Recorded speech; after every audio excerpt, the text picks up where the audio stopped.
Bonjour, je m'appelle Taylor Hawkins.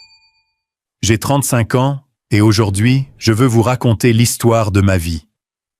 Un parcours semé de blessures, de joies éphémères et de peines profondément gravées dans mon cœur.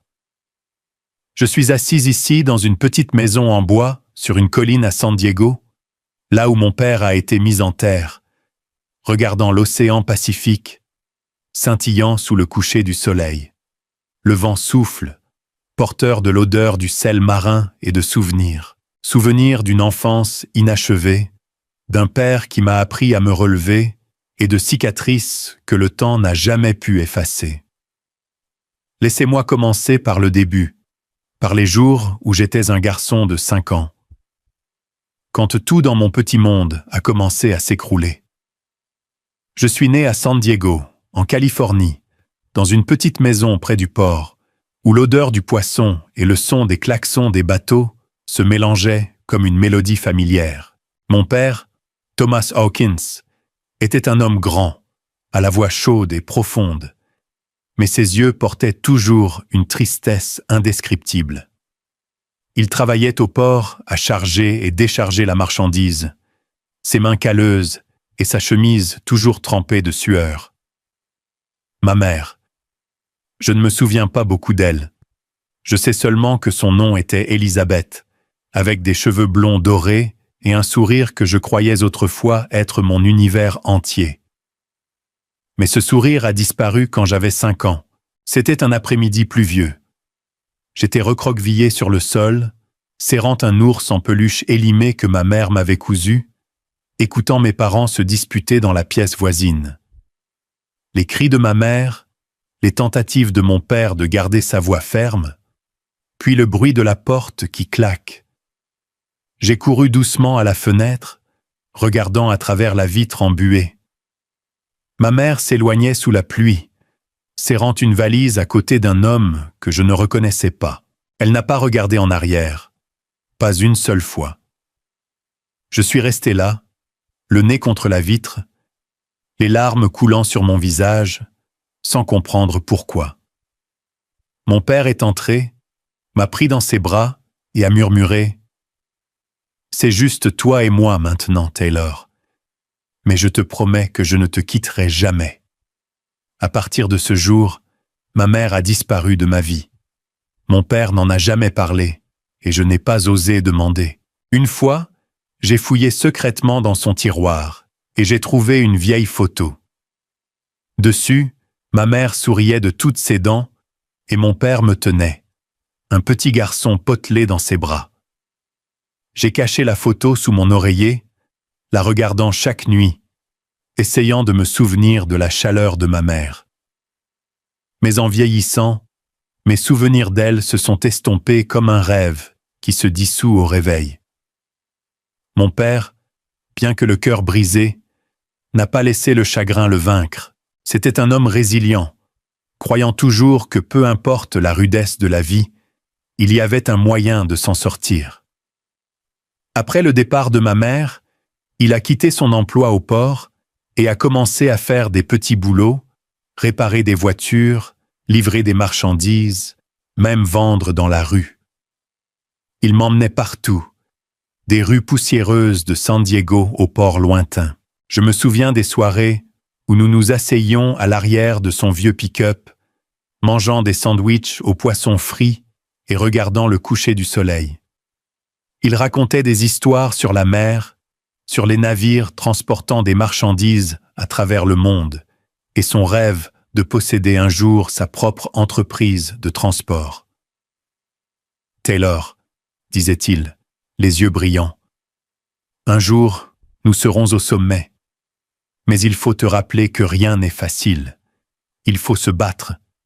Il faut persévérer. » Mon enfance s'est passée ainsi, sans l'étreinte d'une mère, sans les journées insouciantes dont jouissaient mes camarades.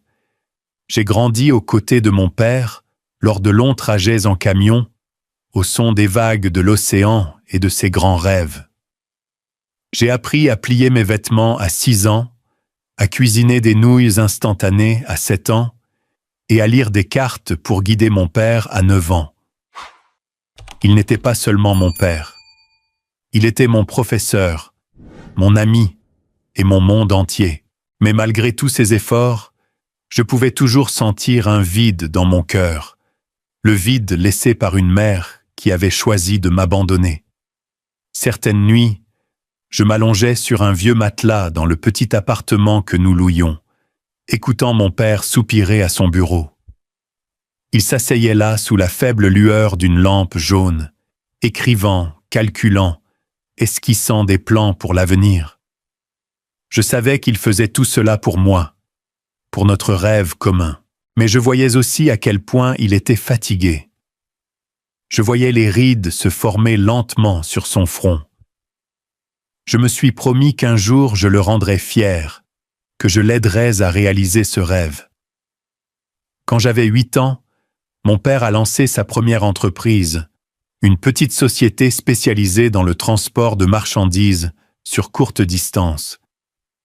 Il l'a appelée Pacific Wave Shipping, un nom inspiré par les vagues de l'océan Pacifique qu'il aimait. L'entreprise n'avait qu'un seul camion déglingué et une poignée de petits clients, mais mon père travaillait comme si c'était toute sa vie. Je m'asseyais souvent dans son petit bureau, un espace loué à bas prix en banlieue, le regardant passer des appels, négocier et signer des contrats. Chaque fois qu'il souriait, je savais que c'était un pas en avant. « Tu vois ça, Taylor ?» disait-il en me caressant les cheveux. « Chaque contrat est une brique. Je construis une maison pour nous. » Mais la vie n'était pas que des rêves. Je me souviens encore des jours difficiles où mon père devait emprunter de l'argent pour payer ses ouvriers, quand le camion tombait en panne au milieu de la route et qu'il le réparait sous une pluie battante. Une fois, un client majeur a annulé un contrat et j'ai vu mon père assis à table, la tête entre les mains, perdu dans ses pensées. J'ai calmement préparé une tasse de café, quelque chose que j'avais appris d'un voisin, et l'ai posé devant lui. Il m'a regardé et a fait un faible sourire. « Fils, tu es la raison pour laquelle je n'abandonne pas. » Au fil de ces années, j'ai appris de mon père non seulement la persévérance, mais aussi le respect de soi. Il ne mendiait jamais, ne se courbait jamais devant l'adversité. Il m'a appris que peu importe à quel point la vie était cruelle, il fallait garder la tête haute. Mais au fond, je désirais toujours une famille complète. J'imaginais des dîners de famille où tout le monde serait réuni. Une mère qui me serrerait dans ses bras et me dirait qu'elle m'aimait. Ces rêves, je les gardais cachés, n'osant pas les partager avec mon père, sachant qu'il avait déjà fait tout ce qu'il pouvait. Quand j'avais 12 ans, Pacific Wave Shipping a commencé à devenir rentable. Mon père a acheté une petite maison dans la banlieue de San Diego. Pas luxueuse, mais suffisante pour que nous ayons une vraie maison. J'avais ma propre chambre, un nouveau lit, et pour la première fois de ma vie, j'avais l'impression que les choses allaient peut-être bien. Mon père a commencé à embaucher plus d'employés, à acheter plus de camions, et l'entreprise a lentement grandi. Il disait souvent, « Taylor, ce n'est que le début. Un jour, tu verras ce que nous pouvons faire. » Mais juste au moment où je pensais que les choses s'amélioraient, la vie a pris un autre tournant. Un soir, mon père est rentré à la maison avec un sourire étrange. Il m'a appelé dans le salon, disant qu'il avait quelque chose d'important à partager. « Taylor, a-t-il commencé, la voix hésitante. Je me remarie. Je suis resté figé, comme si mon cœur avait été serré à la gorge. Se remarier? Je n'y avais jamais pensé. Dans mon esprit, notre famille n'était que nous deux, et je n'étais pas prêt à partager mon père avec quelqu'un d'autre. Mais en regardant dans ses yeux, j'ai vu un bonheur que je n'avais pas vu depuis le départ de ma mère. J'ai hoché la tête, forçant un sourire. « Je suis heureux pour toi, papa. » Cette nuit-là, je suis resté couché à fixer le plafond, sentant comme si une tempête arrivait. Je ne savais pas qui était cette femme, mais j'avais un mauvais pressentiment. Vanessa, le nom que mon père avait mentionné, était sur le point d'entrer dans nos vies, et je n'aurais jamais imaginé que dès lors, tout changerait à jamais. Quand j'avais 13 ans, le monde d'un jeune garçon est devenu un chaos désordonné. Les hormones, les émotions et les questions sans réponse tourbillonnaient dans ma tête. Mon père, Thomas Hawkins, était désormais un homme prospère. Pacific Wave Shipping, autrefois une petite opération avec un seul camion déglingué, était devenu un nom respecté à San Diego. Mon père possédait une flotte de camions, quelques petits navires et un bureau décent au cœur de la ville. Nous avons déménagé de notre modeste maison de banlieue vers un vaste manoir à La Jolla, où les maisons arboraient des piscines et des jardins surplombant l'océan Pacifique. Je me souviens encore du premier jour où j'ai mis les pieds dans cette nouvelle maison, frappée par les murs blancs immaculés, les sols en bois poli et les grandes fenêtres laissant entrer la lumière dorée du soleil. Mais peu importe la beauté de la maison, elle semblait vide. Elle était trop grande pour nous deux. Et je commençais à me demander quand mon père ramènerait ma belle-mère à la maison. Cette question a bientôt trouvé sa réponse. Vanessa est apparue un week-end après-midi. Mon père m'a appelé dans le salon, la voix pleine d'excitation, contrairement à son comportement habituel calme. J'ai descendu les escaliers, forçant un sourire pour lui faire plaisir. Quand j'ai entré dans la pièce, elle était là. Vanessa. Elle était jeune, probablement seulement 10 à 15 ans de plus que moi, avec des cheveux bruns ondulés, des lèvres rouges vifs et une robe moulante qui accentuait ses courbes parfaites. Elle a souri, mais j'ai immédiatement senti quelque chose d'insincère dans ce sourire. « Fils, voici Vanessa », a présenté mon père, posant légèrement sa main sur son épaule. « Elle va faire partie de notre famille. » J'ai hoché la tête, murmurant une salutation, mais mes yeux sont restés fixés sur elle. Vanessa s'est avancée, se penchant pour croiser mon regard, et a dit d'une voix sucrée « Taylor, j'ai beaucoup entendu parler de toi. J'espère que nous deviendrons proches. » Ces mots étaient doux comme du miel, mais je pouvais sentir la fausseté dans chacun de ses gestes. J'ai hoché la tête à nouveau, et je me suis excusé pour aller dans ma chambre. Mon père m'a regardé, une pointe de déception dans les yeux, mais je ne pouvais pas m'en empêcher. Au fond, une voix murmurait que Vanessa n'avait pas sa place ici. Ils se sont mariés quelques mois plus tard. Le mariage a eu lieu dans un luxueux hôtel en bord de mer, avec des centaines d'invités que je n'avais jamais rencontrés. Je me tenais dans un coin, portant le costume que mon père m'avait acheté, le regardant tenir la main de Vanessa, tous deux rayonnant sous les lustres étincelants. J'ai cherché dans ses yeux une trace des anciens jours où nous mangions des sandwichs au poisson à l'arrière du camion, juste nous deux. Mais il semblait différent, heureux d'une manière que je ne pouvais pas atteindre. Je ne lui en voulais pas. Il méritait d'être aimé. Mais je ne pouvais pas arrêter la solitude croissante dans mon cœur. Un an plus tard, Vanessa a donné naissance à des jumeaux, un garçon et une fille. Mon père les a nommés Amber et Hayden. Le jour de leur naissance, il m'a appelé à l'hôpital, m'a serré fort dans ses bras et a dit « Tu es un grand frère maintenant, Taylor. J'ai confiance en toi pour prendre soin de tes frères et sœurs. » J'ai regardé à travers la fenêtre de la nurserie les deux minuscules bébés dans leur berceau, et pour la première fois, j'ai ressenti une étincelle de chaleur. Peut-être que j'ai pensé que c'était une chance d'avoir une vraie famille. Mais le rêve d'une famille heureuse s'est rapidement estompé.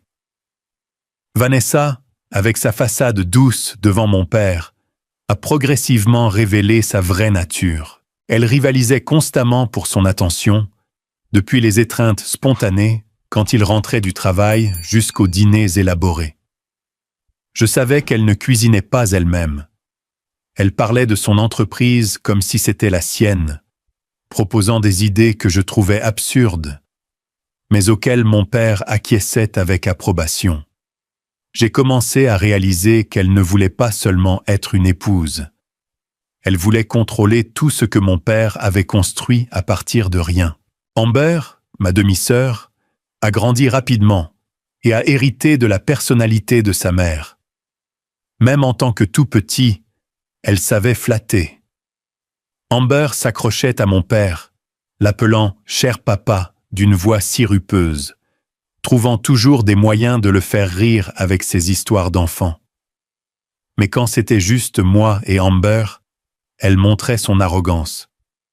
Une fois, je l'ai vu jeter mon vieux jouet robot à la poubelle, disant qu'il était ringard et ne convenait pas à la maison chic. Je l'ai ramassé, nettoyé et caché dans mon placard. Je n'étais pas en colère contre Amber. Elle n'avait que 4 ans. Mais j'ai commencé à comprendre qu'elle grandirait comme sa mère. Aiden, en revanche, était différent. Il avait des yeux clairs et brillants comme ceux de mon père et une simplicité qui semblait presque déplacée. Aiden ne se souciait pas des jouets coûteux que Vanessa lui achetait. Il préférait s'asseoir avec moi pendant que je racontais des histoires sur les vieux trajets en camion avec papa. Une fois, il s'est faufilé dans ma chambre, portant un bateau jouet en bois qu'il avait assemblé lui-même. « Taylor, est-ce qu'il ressemble au bateau de papa ?» a-t-il demandé, les yeux brillants. J'ai caressé ses cheveux et hoché la tête. « C'est parfait, Aiden. Tu deviendras un grand homme comme papa. » Il a souri, et à ce moment-là, j'ai ressenti un lien entre nous. Aiden était la seule lumière dans une maison de plus en plus froide. Mais même cette lumière ne pouvait dissiper les ténèbres que Vanessa apportait. Elle a commencé à s'immiscer dans les affaires de mon père, suggérant des idées qui, je le savais, nuiraient à Pacific Wave. Une fois, je l'ai entendu lui dire de s'étendre dans l'immobilier et d'abandonner le transport maritime, la chose même qu'il avait passé sa vie à construire. Mon père s'est contenté de rire, de lui caresser les cheveux et de dire « Vanessa, tu ne comprends pas cette industrie, mais ne t'inquiète pas, je m'occuperai de tout. » Je suis resté derrière la porte, serrant les poings, jurant de protéger mon père et tout ce qu'il avait construit. Ma relation avec Vanessa est devenue de plus en plus tendue. Elle a commencé à me critiquer, de la façon dont je m'habillais à la façon dont je parlais à mon père. « Taylor, tu devrais apprendre à être plus raffiné, » disait-elle. Sa voix était douce, mais ses yeux étaient de glace. Je hochais la tête sans répondre, mais à l'intérieur, une colère sourde couvait. Je savais qu'elle ne m'aimait pas, non pas parce que j'avais fait quelque chose de mal, mais parce que j'étais le fils de mon père, l'héritier naturel de Pacific Wave et de tout ce qu'elle convoitait. Mon père, malgré son emploi du temps chargé, prenait toujours du temps pour moi. Lors de rares soirées où Vanessa et les jumeaux dormaient, il m'appelait dans le jardin où il avait installé un banc surplombant l'océan. Nous nous asseyions là à boire du café, une habitude que j'avais prise de lui, et parlions de l'avenir. « Taylor, » disait-il, regardant au loin, « un jour tu reprendras Pacific Wave. Je sais que tu feras mieux que moi jamais. » Je le regardais, le cœur gonflé de fierté, mais alourdi par l'inquiétude. Je voulais lui parler de Vanessa, de mon malaise, mais je ne voulais pas briser son bonheur. J'ai juste hoché la tête, me promettant de ne jamais laisser personne lui faire de mal. Ces années-là, j'ai vécu dans une maison pleine de confort, mais manquant de la chaleur familiale. Vanessa et Amber étaient des épines dans mon pied, tandis qu'Aiden était la seule raison pour laquelle je n'avais pas perdu espoir d'une vraie famille. Mais au fond, Je savais que la tempête que j'avais ressentie la nuit où mon père m'avait parlé de Vanessa approchait. Je ne m'attendais tout simplement pas à ce qu'elle emporte tout, laissant des blessures que le temps ne pourrait jamais guérir. Quand j'avais 18 ans, j'ai décidé de quitter la maison de la Jolla, de quitter San Diego, de quitter cette cage dorée que Vanessa avait transformée en champ de bataille silencieux. Je ne supportais plus ses regards froids et perçants, ses mots doux calculés, ni la façon dont Amber mimait sa mère, me regardant comme si j'étais un étranger dans ma propre maison paternelle. Seul Hayden, le garçon de 5 ans au sourire pur, me faisait hésiter chaque fois que je pensais à partir, sans regarder en arrière. Mais je savais que si je restais, je serais entraîné dans un vortex de tromperie et de cupidité. J'avais besoin de partir pour me trouver, pour prouver que je pouvais me tenir debout tout seul, sans dépendre de l'ombre imposante de mon père. J'ai postulé à l'université de Stanford, à des centaines de kilomètres de San Diego. Le jour où j'ai reçu ma lettre d'acceptation, j'ai couru dans le jardin où mon père et moi avions l'habitude de nous asseoir à boire du café et à regarder l'océan. Il était là sur le banc familier, les yeux empreints de tristesse, mais s'éclairant en me voyant. « Fils, je savais que tu y arriverais, » dit-il en posant une main sur mon épaule. « Mais promets-moi, où que tu ailles, tu reviendras. Pacific Wave est à toi, Taylor. » J'ai hoché la tête, retenant l'émotion, n'osant pas lui dire que j'avais peur de revenir pour retrouver Vanessa dans ses complots. Le jour de mon départ, Hayden a couru après moi jusqu'à la grille. Il m'a serré fort dans ses bras, les yeux rouges et larmoyants. « Taylor, tu viendras me rendre visite ?» a-t-il demandé, la voix tremblante.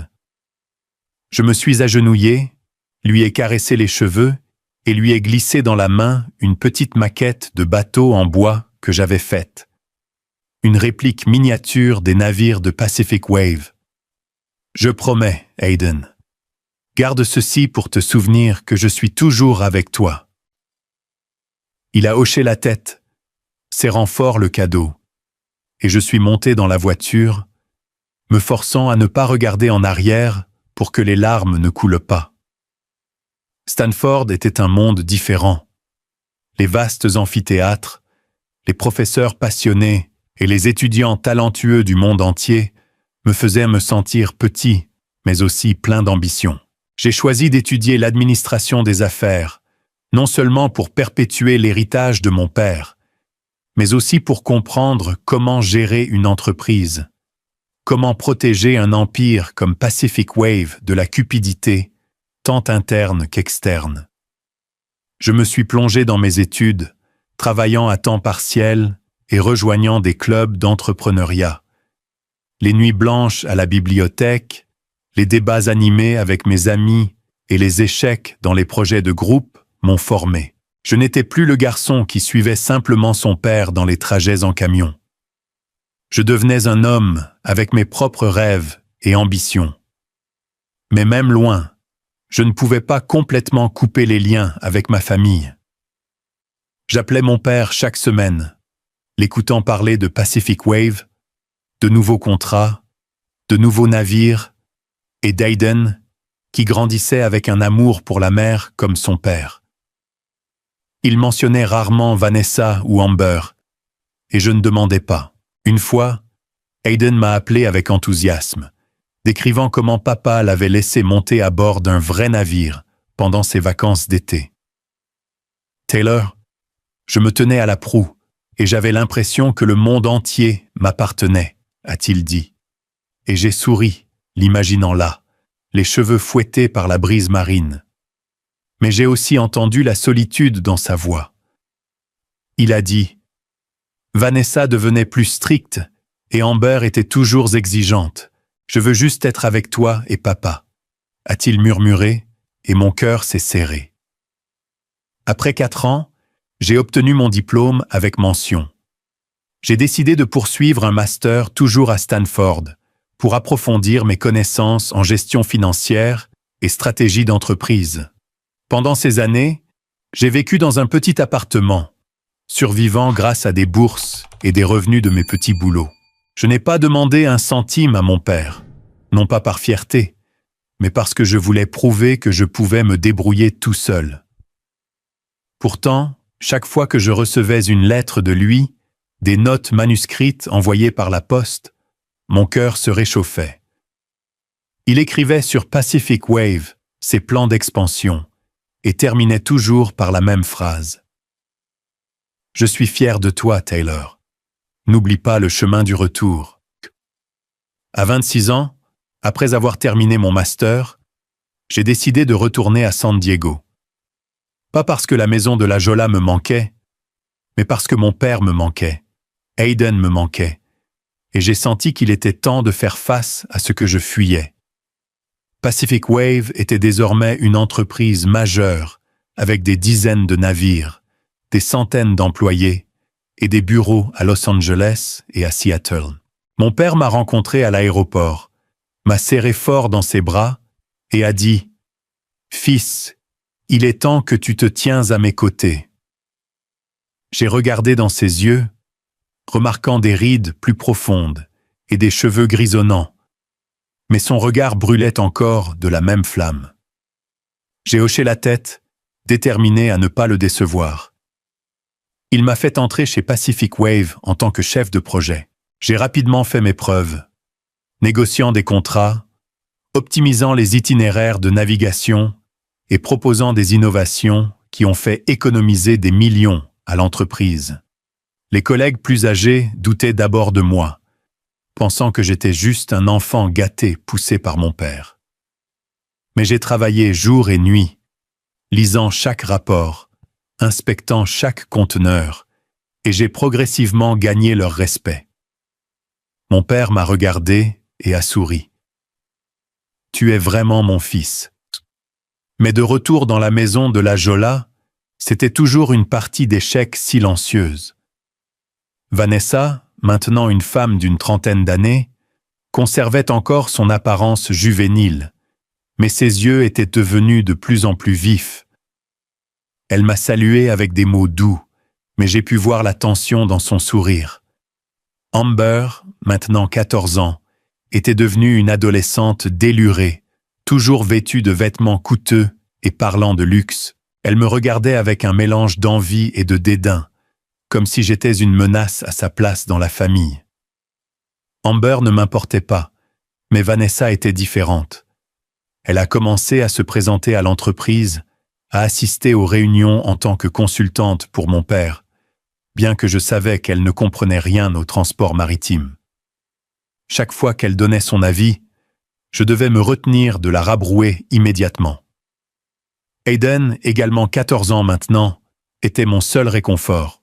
Il est resté sans prétention, toujours impatient de courir dans le jardin pour entendre mes histoires sur Stanford ou les navires de Pacific Wave.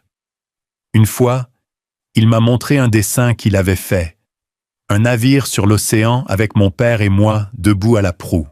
« Je veux travailler avec toi et papa un jour », a-t-il dit, et je l'ai serré dans mes bras, mon cœur gonflé d'amour, mais teinté d'inquiétude. Je savais que Vanessa et Amber voyaient Hayden comme un pion dans leur plan, et j'avais peur qu'il soit blessé. Ma relation avec Vanessa est devenue de plus en plus tendue. Elle a commencé à suggérer à mon père que je devrais me reposer après mes années d'études intenses, que je n'étais pas prêt pour des rôles majeurs dans l'entreprise. Je l'ai entendu par un collègue et ma colère a éclaté. J'ai confronté mon père, disant sans détour « Papa, je n'ai pas besoin que Vanessa se mêle de mon travail. » Il m'a regardé. « Taylor, elle veut juste ce qu'il y a de mieux pour la famille. Essayez de vous entendre. » Ces mots m'ont blessé. Je savais qu'il aimait Vanessa, mais je savais aussi qu'elle le manipulait pas à pas. À cette époque, je vivais avec deux objectifs: protéger l'héritage de mon père et protéger Hayden. Je savais que la route serait longue, que Vanessa et Amber n'arrêteraient pas.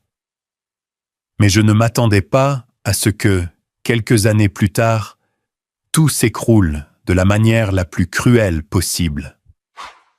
Les 2 années suivantes se sont écoulées, et à 28 ans, j'ai vu Pacific Wave Shipping s'envoler vers de nouveaux sommets. De la petite entreprise que mon père, Thomas Hawkins, avait lancée avec un seul camion déglingué. Nous avions maintenant des dizaines de navires, des bureaux à Los Angeles, Seattle et une nouvelle succursale à Houston. J'ai travaillé sans relâche, non seulement pour prouver ma valeur, mais aussi pour tenir ma promesse à mon père, pour porter Pacific Wave aux hauteurs dont il avait rêvé. Mais à chaque pas en avant, je sentais l'ombre de Vanessa et Amber, silencieuses mais calculatrices, s'infiltrer dans chaque recoin de ma vie. Vanessa était désormais une présence fréquente à l'entreprise, toujours avec un sourire radieux et des robes coûteuses. Elle se disait conseillère de mon père, bien que je savais qu'elle n'avait aucune compréhension du transport maritime ou de la logistique. Pendant les réunions, elle s'asseyait à côté de lui, hochant la tête à ses paroles et intervenant occasionnellement avec des commentaires qui semblaient raisonnables, mais étaient de vaines platitudes. « Thomas, tu devrais envisager de t'étendre sur le marché asiatique, » disait-elle gentiment, ses yeux me jetant un regard pour évaluer ma réaction. Je restais silencieux, prenant des notes, mais à l'intérieur, une colère sourde couvait. Mon père, comme d'habitude, souriait et hochait la tête. « Merci Vanessa, j'y penserai. » Je savais qu'il ne l'écoutait pas vraiment, mais sa présence dans l'entreprise me dérangeait. C'était un rappel constant qu'elle ne voulait pas seulement jouer le rôle d'une belle épouse. Elle voulait une part du pouvoir de Pacific Wave. Amber, maintenant 16 ans, montrait ses vraies couleurs. Elle était devenue une adolescente délurée, exhibant les cadeaux luxueux que Vanessa lui prodiguait. Sacs de créateurs, chaussures coûteuses et vacances à Hawaï ou aux Maldives. Amber venait à l'entreprise, non pas pour apprendre, mais pour se montrer. Une fois, elle s'est promenée dans mon bureau dans une robe scintillante et a dit avec suffisance « Taylor, je pense que je travaillerai ici après mon diplôme. C'est une entreprise familiale après tout, n'est-ce pas ?» Je l'ai regardée, gardant mon calme, et j'ai répondu « Amber, si tu veux travailler ici, tu devras apprendre et faire tes preuves comme tout le monde. » Elle a souri et s'en est allée, mais ses yeux disaient tout. Elle ne me voyait pas comme un frère, mais comme un rival. Hayden, en revanche, est resté la lumière de ma vie. À 16 ans, il était grand, avec un sourire simple et des yeux clairs comme ceux de notre père. Il se souciait peu de l'extravagance dont Vanessa et Amber se délectaient.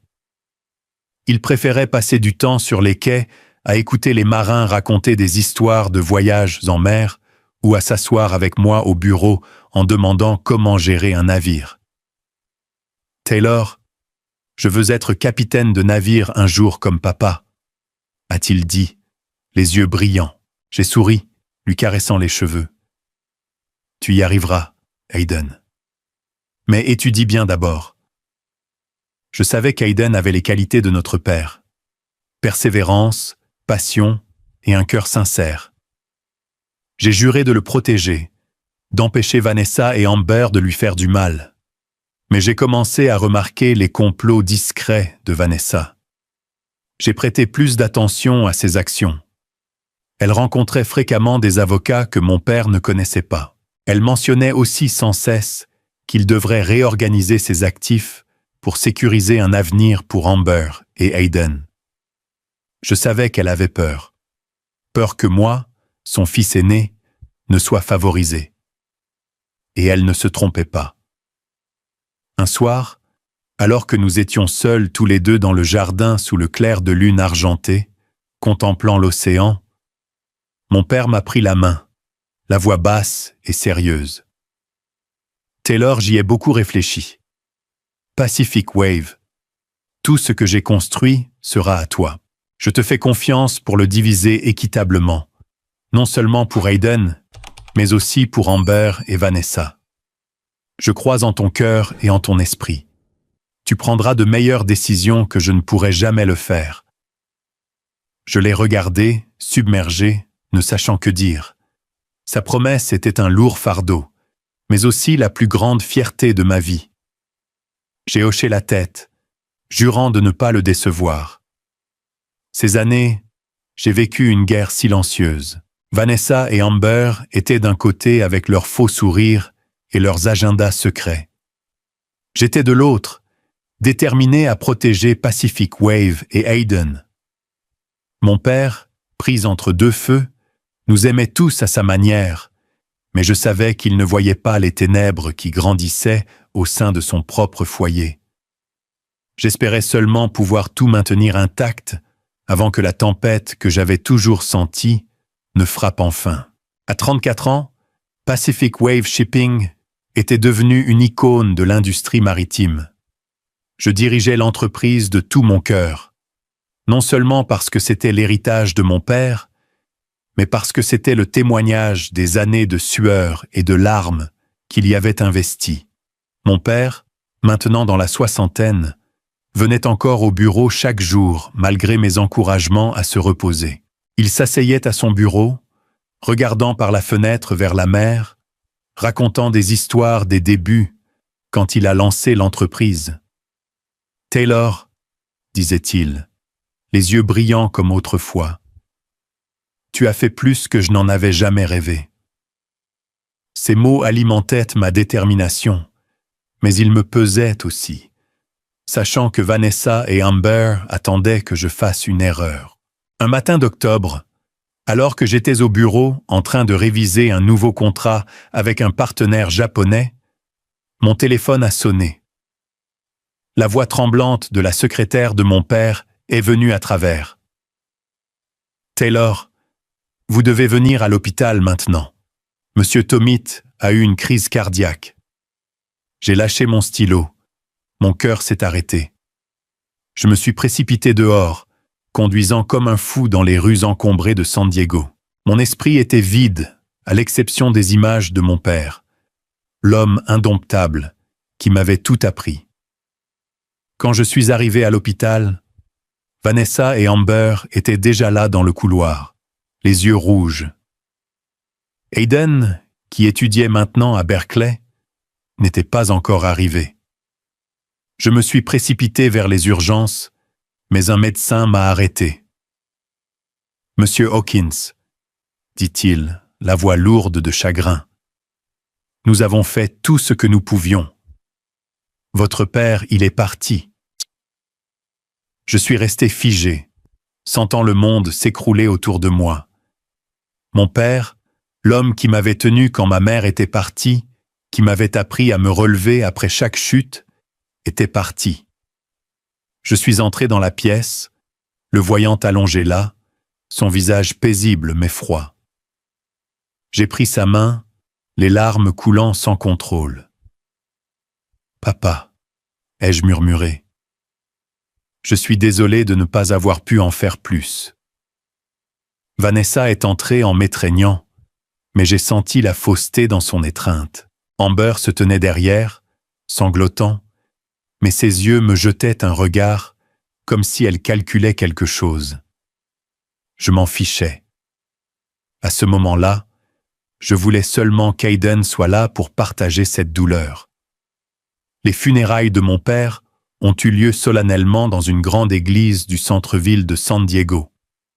Des centaines de personnes étaient en présentes, des employés de Pacific Wave, des partenaires commerciaux et de vieux amis de séjour sur les quais. Vanessa et Amber se tenaient devant, vêtues de robes noires élégantes, acceptant les condoléances avec des expressions parfaitement navrées. Je me tenais à leur côté, essayant de rester composé, mais une tempête faisait rage en moi. Hayden est venu de Berkeley, m'a serré fort dans ses bras dès qu'il est descendu de l'avion. « Taylor », a-t-il dit, la voix brisée. « Je n'arrive pas à croire que papa soit parti. Je l'ai tenu, ressentant le poids partagé de notre perte. Nous nous tenions là, deux frères comme des piliers, se soutenant mutuellement contre une vague déferlante. Mon père a été mis en terre sur une petite colline familiale, un endroit qu'il visitait souvent pour trouver du réconfort. La colline surplombait l'océan Pacifique avec de grands pins et la brise salée de la mer. Je me souvenais des fois où il m'emmenait ici, pointant du doigt la mer et disant « Taylor, l'océan nous apprend que chaque vague passe, mais il faut être fort pour y faire face. » Maintenant, il reposait là sous une pierre gravée de Thomas Hawkins, homme de la mer. Je me tenais devant sa tombe, déposant un bouquet de fleurs blanches et lui promettant de protéger tout ce qu'il avait laissé derrière. Une semaine après les funérailles, l'avocat de mon père, David Carter, a convoqué la famille dans son bureau pour lire le testament. Nous nous sommes assis dans une petite pièce, l'air lourd comme du plomb. Vanessa, dans une robe noire discrète, était assise droite, les mains serrées. Amber, à côté de sa mère, avait les yeux rouges, mais une lueur d'anticipation. Hayden était assis à côté de moi, serrant la maquette de bateau en bois que je lui avais donnée il y a des années. Maître Carter a ouvert le dossier, la voix ferme. Selon le testament de M. Thomas Hawkins, tous les actifs, y compris les actions de Pacific Wave Shipping et les biens personnels, doivent être transférés à son fils aîné, Taylor Hawkins. M. Thomas a également laissé un petit fonds fiduciaire pour Amber et Hayden, mais la gestion et la distribution des actifs seront entièrement à la discrétion de Taylor. La pièce tomba dans le silence. J'ai senti le regard de Vanessa comme un poignard me transpercer. Elle a souri, mais c'était rigide, masquant la jalousie et la colère. « Félicitations, Taylor, » dit-elle, la voix douce mais tremblante. « Thomas doit être si fier de toi. » Amber, à côté d'elle, se mordait la lèvre, les yeux fixés au sol, clairement déçue. Je savais qu'elle avait rêvé d'une grande part de l'héritage, de la vie somptueuse qu'elle et sa mère avaient replanifiée. Hayden m'a serré la main, murmurant « Je n'ai besoin de rien. Je veux juste me souvenir de papa. » Ces mots m'ont touché le cœur. Hayden, comme moi et notre père, se souciait peu de l'argent ou du pouvoir. Il voulait seulement conserver les souvenirs de l'homme qui nous avait appris à aimer la mer. Après la lecture du testament, je me suis senti épuisé. Je ne pouvais pas rester dans la maison de la Gioia où Vanessa et Amber continuaient leurs agissements. J'ai décidé de déménager dans la petite maison en bois sur la colline où mon père était enterré. La maison était simple, avec seulement quelques pièces et un balcon surplombant la mer, mais elle me procurait la paix dont j'avais besoin. Je visitais la tombe de mon père quotidiennement, nettoyant la pierre tombale, plaçant des fleurs fraîches et lui racontant Pacific Wave, Hayden et mes efforts pour tenir ma promesse. Je dirigeais l'entreprise à distance en utilisant mon ordinateur portable et mon téléphone, ne me rendant au bureau que pour les réunions du conseil d'administration. Les employés de Pacific Wave me soutenaient, mais je savais que Vanessa et Amber attendaient une faux pas, une chance de renverser la vapeur. Les jours qui ont suivi la mort de mon père, j'ai vécu comme une ombre, déchiré entre mes responsabilités chez Pacific Wave et le chagrin de l'avoir perdu. La colline est devenue mon sanctuaire, où je pouvais entendre les vagues de l'océan et sentir la présence de mon père. Mais celui qui m'a empêché de m'effondrer était Hayden. Il était dans sa dernière année à Berkeley. Pourtant, malgré son emploi du temps chargé, il trouvait le temps de voler à San Diego chaque mois, apportant un bouquet de fleurs à déposer sur la tombe de notre père et des histoires à partager avec moi. Un après-midi, Hayden est arrivé à la maison en bois, portant un sac d'hamburgers du vieux dîner où notre père nous emmenait. Nous nous sommes assis sur le balcon, mangeant et regardant la mer. « Taylor, » dit Hayden, la voix basse. « Papa me manque. Il me manque les fois où il parlait des navires, de la façon dont il a construit Pacific Wave à partir de rien. » J'ai hoché la tête, une boule dans la gorge. Il me manque aussi, Hayden. Mais il voudrait que nous continuions, que nous soyons forts. Hayden m'a regardé, les yeux brillants mais teintés de tristesse. Taylor, je ne veux pas te concurrencer. Je veux juste que nous soyons frères comme papa l'aurait voulu. Ces paroles m'ont profondément ému. Je lui ai raconté les jours où papa et moi parcourions San Diego dans ce vieux pick-up. Comment papa m'avait appris à ne jamais abandonner. Hayden écoutait, parfois souriant, parfois essuyant ses larmes. Nous avons parlé de ses rêves. Il voulait devenir ingénieur maritime pour concevoir des navires aussi puissants que ceux de Pacific Wave. « Taylor, » dit-il, « je ne suis pas sûr de pouvoir être comme papa, mais je veux essayer. » J'ai pris sa main et j'ai promis. « Hayden, quand tu obtiendras ton diplôme, je te soutiendrai pleinement. Que tu veuilles créer ta propre entreprise, travailler chez Pacific Wave ou aller n'importe où ailleurs, je te soutiendrai toujours. J'ai également partagé mes propres intentions. Quand tu auras 30 ans, dis-je, regardant la mer, je partagerai l'héritage de papa avec toi. Je crois que tu le mérites, Hayden. Tu as le cœur de papa. » Hayden a secoué la tête, la voix ferme. Je n'ai pas besoin de l'héritage. Mais je savais au fond de mon cœur que c'était la bonne chose à faire. Hayden n'était pas seulement mon frère, il était le seul à comprendre vraiment la valeur de ce que notre père avait laissé derrière lui. Nous nous sommes assis là, sous le coucher du soleil, partageant notre chagrin et nos souvenirs de papa. Dans les mois qui ont suivi, Hayden est retourné à Berkeley pour finir sa dernière année. Nous sommes restés en contact par téléphone, et chaque fois qu'il appelait, je sentais la force qu'il me donnait. Hayden était la raison pour laquelle je devais continuer, ne pas laisser le chagrin me consumer. J'ai dirigé Pacific Wave depuis la maison en bois, préservant l'héritage de mon père. Mais dans mon cœur, je savais que les défis n'étaient pas terminés. Vanessa et Amber, bien que silencieuses après la lecture du testament, restaient une menace latente. Et je ne m'attendais jamais à ce que, quelques mois plus tard, une autre tragédie frappe, déchirant ce qui restait de notre famille. Les mois après la mort de mon père se sont écoulés dans un rythme tranquille.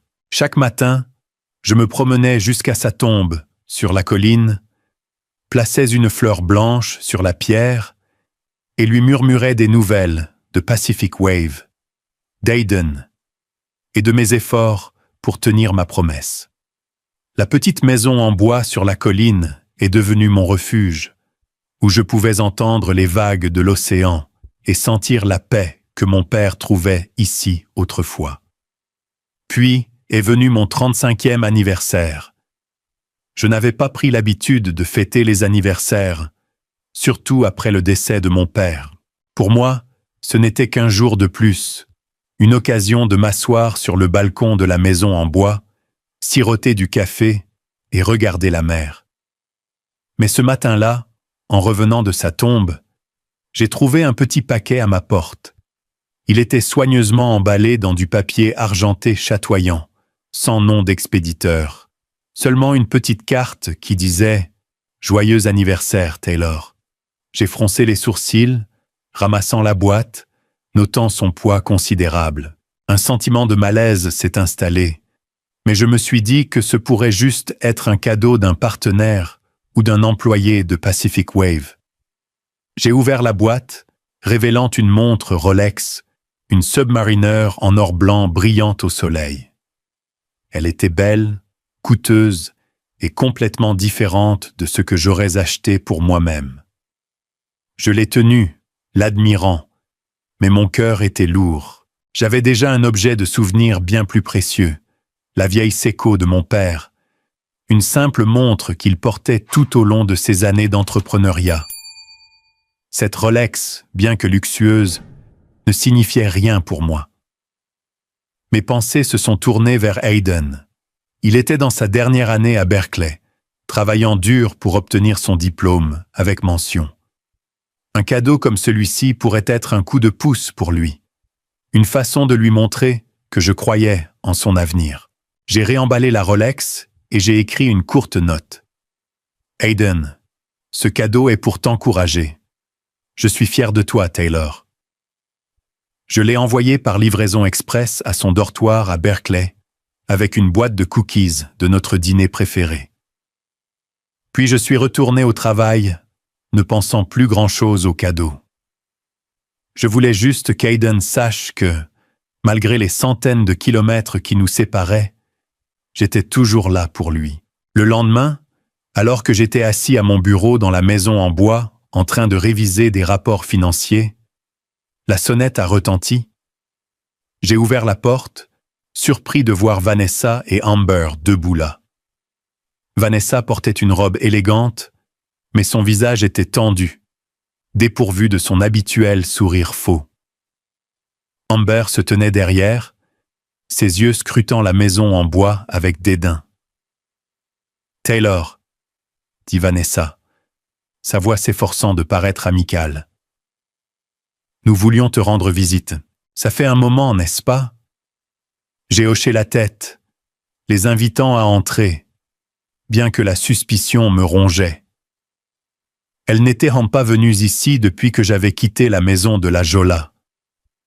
Nous nous sommes assis dans le petit salon, et Vanessa a commencé à poser des questions sur le travail, sur Pacific Wave, d'un ton sondeur que je reconnaissais. « Comment vas-tu, Taylor ? » « Gérer l'entreprise d'ici ne doit pas être facile, » dit-elle, ses yeux balayant la pièce comme si elle cherchait quelque chose. Amber, à côté d'elle, tripotait son téléphone, mais jetait occasionnellement un regard à sa mère. La conversation est restée superficielle jusqu'à ce que Vanessa demande soudainement « Au fait, as-tu reçu quelque chose de spécial pour ton anniversaire ?» Sa voix était légère, mais il y avait une urgence, comme si la question était la vraie raison de leur visite. J'ai froncé les sourcils, mais je n'y ai pas beaucoup pensé. « Oui, une montre Rolex », ai-je répondu, observant leur réaction. « Elle est jolie, mais ce n'est pas mon style. Je l'ai envoyée à Hayden pour encourager ses études. » En un instant, le visage de Vanessa est devenu livide, comme si le sang avait quitté son corps. Elle a poussé un cri aigu et paniqué qui m'a surpris. « Quoi ? Tu l'as envoyé à Hayden ? Es-tu fou, Taylor ?» Elle s'est levée d'un bond, les mains tremblantes, les yeux écarquillés d'horreur. « Pourquoi as-tu fait ça ? Pourquoi ne l'as-tu pas gardé ?» Sa voix craquait, un mélange de fureur et de désespoir, comme si j'avais commis un péché impardonnable. Je ne pouvais pas comprendre pourquoi Vanessa réagissait si violemment. Amber, assise à côté d'elle, a levé les yeux, le visage cendreux. « Maman, tu as dit, » a-t-elle balbutié, mais Vanessa s'est retournée en criant « Tais-toi, Amber, ne dis rien !» Elle s'est précipitée dans le coin de la pièce, fouillant dans son sac à main, sortant son téléphone et composant frénétiquement. « Hayden! Hayden! Réponds !» a-t-elle crié dans le téléphone, mais il n'y a pas eu de réponse. Elle a appelé encore, 1, 2, 3 fois, sa voix devenant de plus en plus tremblante. Pourquoi ne répond-il pas ? Taylor, tu as fait quelque chose de terrible. Elle s'est tournée vers moi, pointant du doigt, les yeux injectés de sang. C'est ta faute. S'il arrive quelque chose à Hayden, je ne te pardonnerai jamais. Mon cœur battait la chamade. Une terrible prémonition montait. Ah, Vanessa, de quoi parles-tu ? Qu'est-ce qui ne va pas avec la montre ? Ai-je demandé, luttant pour rester calme. Mais avant qu'elle ne puisse répondre, la télévision du salon, qui diffusait les nouvelles, a basculé sur un bulletin urgent. L'animateur, la voix tremblante, a annoncé « Une explosion vient de se produire à l'université de Berkeley, dans la zone des dortoirs universitaires. 3 étudiants ont été confirmés morts. La police enquête sur la cause. » Je me suis figé. Mon sang s'est transformé en glace. Vanessa a poussé un autre cri. Son téléphone est tombé par terre, se brisant. Amber s'est agrippée, le visage en larmes, son corps tremblant comme si elle allait s'effondrer. J'ai couru vers la télévision, en augmentant le volume, espérant que j'avais mal entendu. Mais le nom d'Aiden est apparu à l'écran, aux côtés d'une photo de lui, souriant de toutes ses dents, lors de son premier jour à Berkeley. « Aiden », ai-je murmuré, sentant le sol disparaître sous mes pieds. Je me suis tourné vers Vanessa, la voyant affalée sur une chaise, le visage blanc, marmonnant. « Ce n'est pas possible.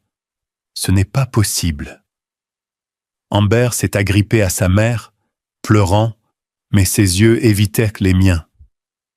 J'ai serré les poings, luttant pour contenir la rage et la douleur qui déchiraient ma poitrine.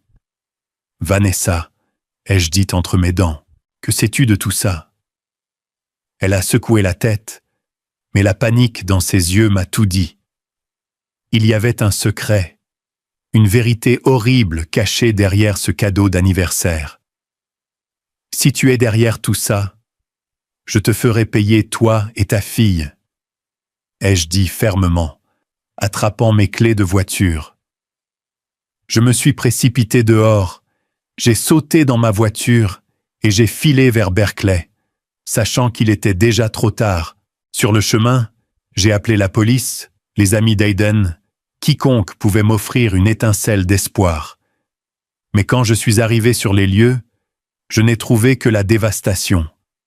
Le dortoir partiellement détruit, de la fumée s'élevait encore, et la police bouclait la zone. Un officier a confirmé qu'Aiden était l'une des 3 victimes. Le cadeau que j'avais envoyé, la Rolex, avait explosé quand il l'avait ouverte. Je me suis effondré, les larmes coulant, sentant comme si le monde s'était écroulé. Aiden, le garçon au sourire pur, mon seul frère que j'aimais, était parti, et je ne pouvais rien faire pour le sauver. La police m'a informé que les victimes avaient été transportées à l'hôpital Altabatz, à environ 3 miles de là. Je me suis ressaisi et j'ai conduit jusqu'à l'hôpital, mon esprit s'emballant. J'ai appelé le meilleur ami d'Aiden, un étudiant nommé Jake, espérant qu'il savait quelque chose, n'importe quoi, pour me donner quelque chose à quoi m'accrocher. Mais Jake n'a fait que sangloter au téléphone, la voix brisée. Taylor, nous étions dans le dortoir quand nous avons entendu une forte explosion. Aiden, il venait de recevoir un colis. J'ai raccroché, incapable d'en entendre plus. Mais l'image d'Aiden ouvrant le cadeau, son sourire radieux en voyant la Rolex, me hantait, déchirant mon cœur morceau par morceau. Quand je suis arrivé à l'hôpital, je me suis précipité dans la salle d'urgence, poussant à travers une foule de policiers et de personnel médical. Un officier m'a arrêté, me demandant qui j'étais. Après avoir appris que j'étais le frère de la victime, ils m'ont autorisé à entrer. Un médecin s'est approché, les yeux remplis de compassion. « Monsieur Hawkins, je suis tellement désolé. Il n'y avait rien de plus que nous puissions faire. » Il m'a conduit dans une pièce froide, où le corps d'Aiden gisait sous un drap blanc. J'ai soulevé le drap et mon cœur a semblé s'arrêter. Son visage, autrefois brillant d'excitation en parlant de navire, était maintenant carbonisé et défiguré, presque méconnaissable. Seul le bracelet en cuir que je lui avais donné pour son 18e anniversaire, toujours à son poignet, a confirmé que c'était Aiden, mon seul frère. Je l'ai tenu, les larmes tombant sur le drap, et j'ai murmuré « Aiden, je suis désolé. Je t'ai fait tuer. C'est moi qui aurais dû être là. Je ne sais pas combien de temps je suis resté dans cette pièce. Seulement qu'en sortant, j'ai eu l'impression qu'une partie de moi était morte avec Aiden. Les policiers attendirent dans le couloir et un homme d'âge mûr s'est présenté comme le détective Miller du département de police de Berkeley. Monsieur Hawkins, nous avons besoin de votre coopération. L'explosion n'était pas un accident. Il y a des signes d'un engin explosif sophistiqué. Ces mots m'ont frappé comme un autre coup de poignard, mais ils ont aussi allumé la colère en moi. La Rolex. Vanessa, sa réaction paniquée. Les pièces ont commencé à s'assembler dans mon esprit, et j'ai su que ce n'était pas un incident aléatoire. Le FBI et l'ATF se sont rapidement impliqués. Ils ont scellé le site, collecté les débris de l'explosion et interrogé des témoins. J'ai rencontré l'agent spécial Connor Cruz, un homme vif aux yeux perçants, au bureau du FBI de San Francisco. « Monsieur Hawkins, dit-il, la voix calme mais résolue. Nous avons trouvé des traces d'un engin explosif incrusté dans la montre Rolex. Elle était conçue pour détonner à l'ouverture de la boîte cadeau. Avez-vous une idée de qui pourrait être derrière cela ? » Je l'ai regardé dans les yeux, la voix tremblant de chagrin et de rage. Vanessa, ma belle-mère. Elle est venue chez moi juste après que j'ai envoyé la montre à Aiden. Elle a paniqué quand elle a appris que je l'avais envoyée. L'agent Cruz a pris des notes, son expression devenant plus grave. « Sharpson, nous aurons besoin que vous fournissiez toutes les informations que vous avez sur Vanessa et tous les détails relatifs au cadeau. Avez-vous gardé la boîte ou la carte ?» J'ai hoché la tête, me rappelant que j'avais laissé la carte dans un tiroir de la maison en bois. J'ai promis de l'apporter, et à partir de ce moment, je suis devenue partie prenante de l'enquête. Je ne voulais pas seulement la vérité pour Aiden, je voulais que Vanessa, si elle était effectivement la coupable, paie pour son crime. Dans les jours qui ont suivi, j'ai travaillé en étroite collaboration avec le FBI. J'ai fourni tout ce que je savais sur Vanessa, son interférence dans Pacific Wave, ses réunions secrètes avec des avocats, et même un email que j'avais trouvé une fois où elle mentionnait la réévaluation des actions de l'entreprise. Je les ai emmenés à la maison en bois, leur remettant la boîte cadeau et la carte. Les experts de l'ATF les ont analysés et ont confirmé que l'explosif avait été fabriqué par un professionnel à l'aide d'un type d'explosif rare, uniquement obtenable par des canaux clandestins. Ils ont retracé la Rolex et ce qu'ils ont découvert m'a glacé le sang. La montre avait été achetée via un compte anonyme sur un marché du web sombre, mais le paiement était lié à un compte bancaire associé à Vanessa. Le FBI a creusé plus profondément, découvrant qu'elle était en contact avec un courtier à Los Angeles ayant un passé de fournisseur d'explosifs aux organisations criminelles. L'agent Cruz m'a convoqué au bureau, me montrant des messages textes décryptés. Dans ceux-ci, Vanessa demandait un cadeau spécial pour résoudre le problème de l'héritage.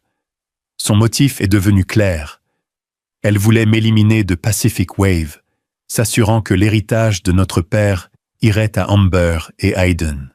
Mais parce que j'avais envoyé la montre à Aiden, son plan s'est retourné contre elle, prenant la vie de son propre fils.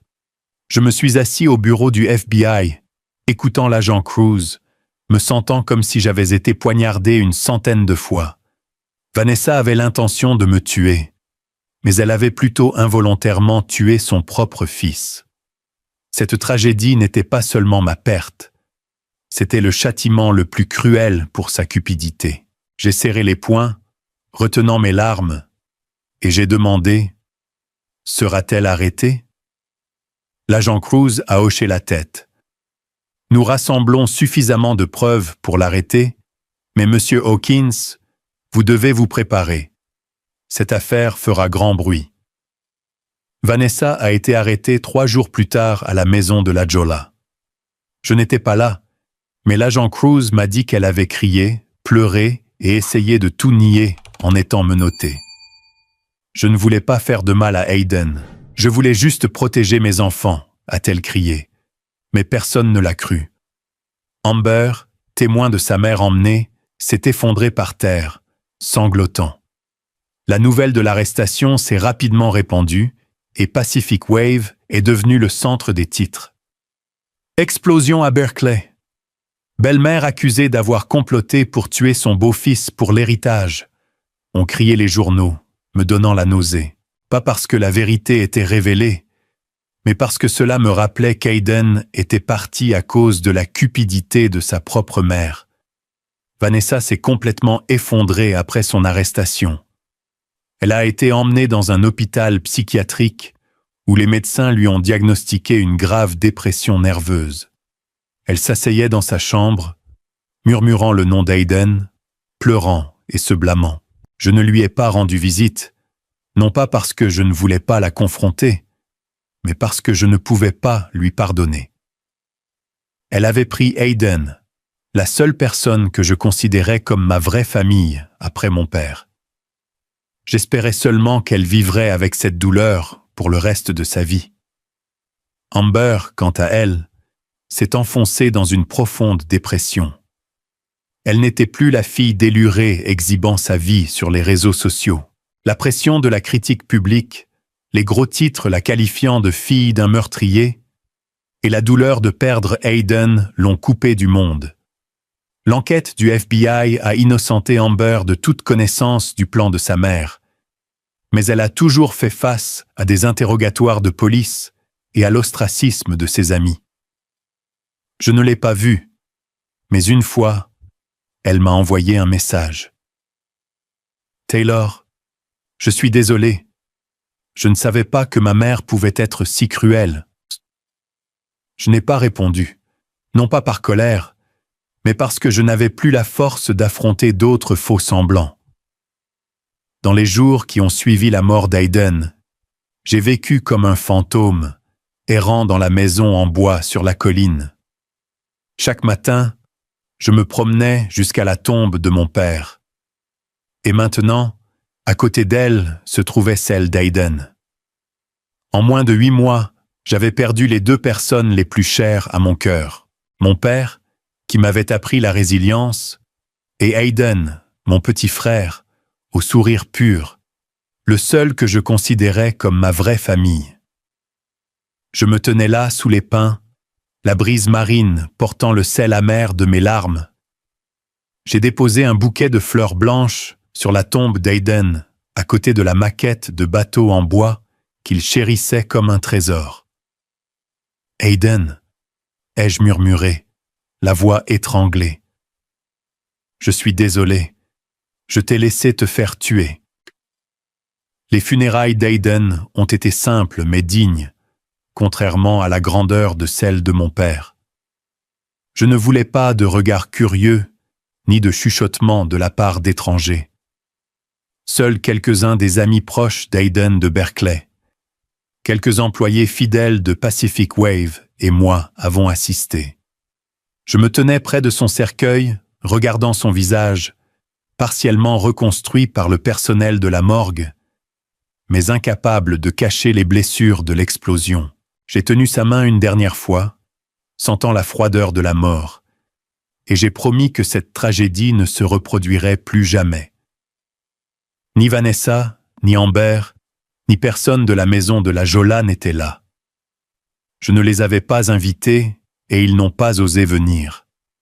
Peut-être qu'au fond d'eux, ils savaient que leur présence n'aurait fait qu'aggraver la douleur.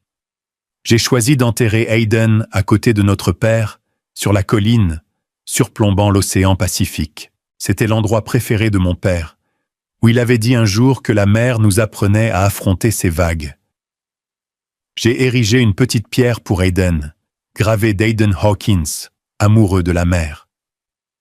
Alors que les derniers endeuillés s'en allaient, je me suis assis là, entre les 2 tombes, contemplant l'océan.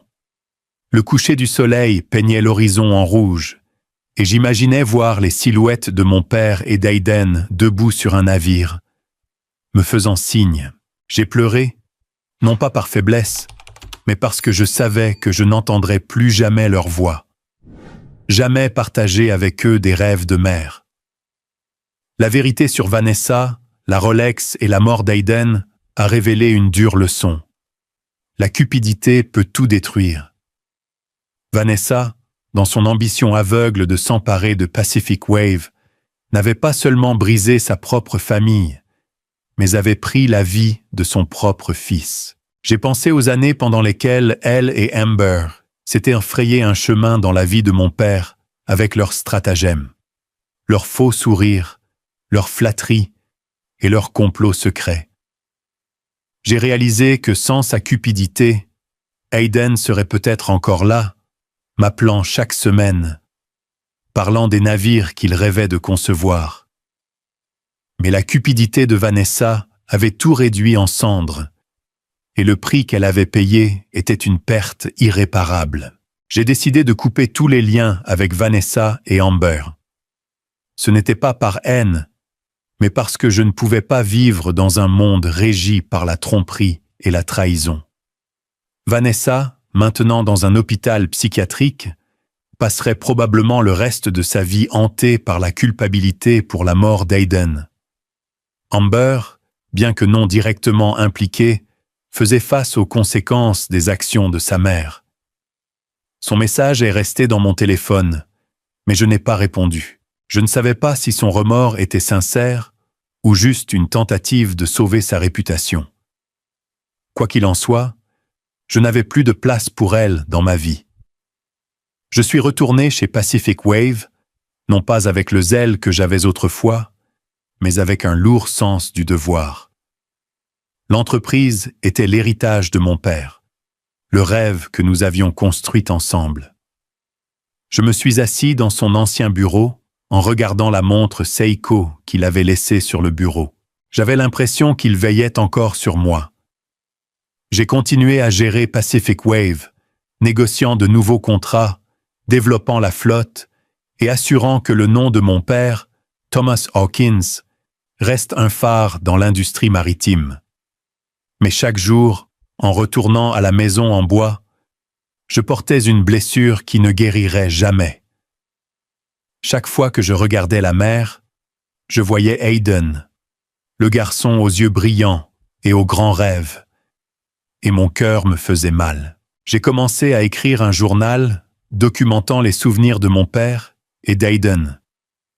Non pas pour les oublier, mais pour les garder vivants en moi. J'ai écrit sur les vieux trajets en camion avec mon père, les soirées sur le balcon avec Aiden, sa façon de rire en parlant de son rêve de devenir capitaine de navire. Je voulais que les futures générations de Pacific Wave, si jamais je leur transmettais l'entreprise, sachent qu'elle avait été construite sur l'amour et la détermination, pas sur la cupidité ou la tromperie. J'ai également créé un fonds de bourse d'études au nom d'Aiden, pour les étudiants poursuivant le génie maritime. C'était ma façon de tenir ma promesse envers lui, de le soutenir même s'il n'était plus là. Mon histoire se termine dans l'écho de la tragédie, mais aussi avec une leçon que j'ai apprise à travers la perte. L'ambition aveugle peut tout détruire, mais la vraie famille, l'amour que mon père avait pour moi, le lien entre moi et Aiden, est le bien le plus précieux. Je me tenais sur la colline entre leurs tombes et leur ai dit « Je continuerai pour vous deux. Je ne laisserai pas la cupidité gagner. » La brise marine portait le son des vagues, comme si mon père et Aiden me répondaient. Et je savais que, quelle que soit la grandeur de la douleur, je n'abandonnerais jamais.